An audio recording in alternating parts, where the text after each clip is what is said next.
I got some new ones in the mix for this show, and they're really good. I think you'll like them. So all of that to look forward to and more. Of course, you can catch this show on YouTube, Facebook, Rumble, Spotify, on video, by the way, wherever fine shows and this one are downloaded. Or you might be listening to this on the radio all across southern Colorado. Now, you might recall last week I confessed to having purchased a Subaru. Yeah, I know, a Subaru of all things.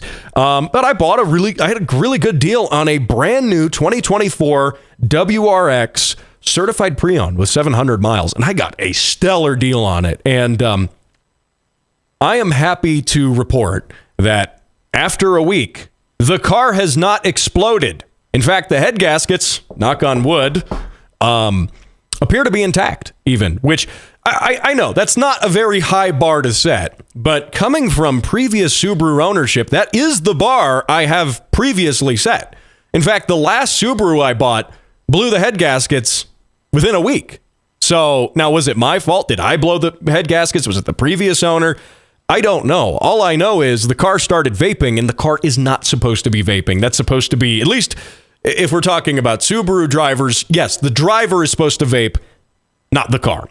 So, yeah, I know it's not a high bar to set, but I am past the milestone of my last Subaru ownership. So I think we're doing good. Then again, time is fleeting. You never know what will be your last head gasket or your final ringland.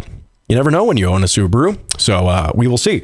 Now, speaking of that, Jim Miller has sent me endless Subaru memes. He is relentless in the onslaught of Subaru memes. I don't even know how he has time to do it all. He sends me hundreds of memes about Subarus.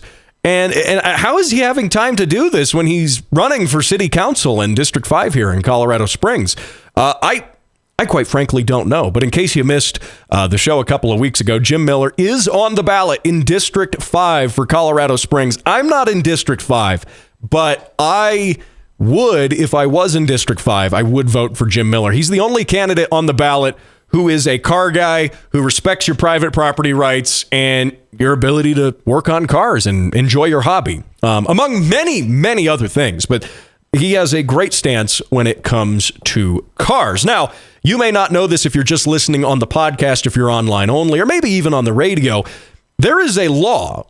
Well, there's a regulation, I should clarify, from the Federal Communications Commission, the FCC. And they say if I have a candidate on the airwaves, that I have to log precisely how much time that candidate was on the air and then offer equal airtime to the other candidates. It's weird. This is not something podcasting has to deal with. Joe Rogan can have 10 million listeners in a day and he doesn't have to do this. But if we've got a transmitter covering, a state, of less than 10 million, well, we have to do that. But regardless, what that means, I get to put out an open invitation. This is exciting. So because I had Jim Miller on the show a couple of weeks ago, that means if you are in District 5 and you are running for city council, you can be on my show. And actually, I'll extend this even further. You heard it here first.